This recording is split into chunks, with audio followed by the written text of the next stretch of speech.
বন্ধুরা, প্রিয় দর্শকরা, সকলকে নমস্কার। জয় যিশু। আজ আমি আপনাদের কাছে ছাতুর লস্যি রেসিপি নিয়ে এসেছি। তো বন্ধুরা, এখানে ছাতুর লস্যিতে থাকছে টক দই, বিট লবণ, 4 টুকরা লেবু, গুড় আর ছাতু আর ঠান্ডা জল। প্রথমে আমি 5টা গ্লাসে টক দই দিয়েছি, বিট লবণ দিয়ে দিলাম। এবার আমি মিলাবো হচ্ছে গুড়। গুড় একটু বেশি দিতে হয়।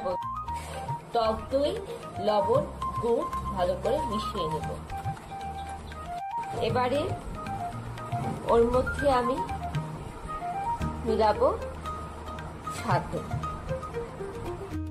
তো বন্ধুরা, পাত্রে লেবুর রস দিয়ে দিলাম। এবারে এই গ্লাসে টক দই, ছাতু, বিট লবণ আর গুড় দিয়ে সামান্য পরিমাণে জল দিয়ে মিশানো এই গোলাটা আমি লেবু রসের মধ্যে মিশিয়ে দেব।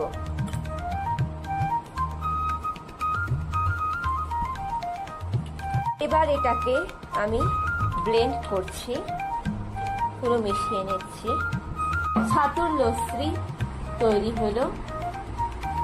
এর মধ্যে পুদিনা দিয়ে এটাকে ফ্রিজে রেখে দেব।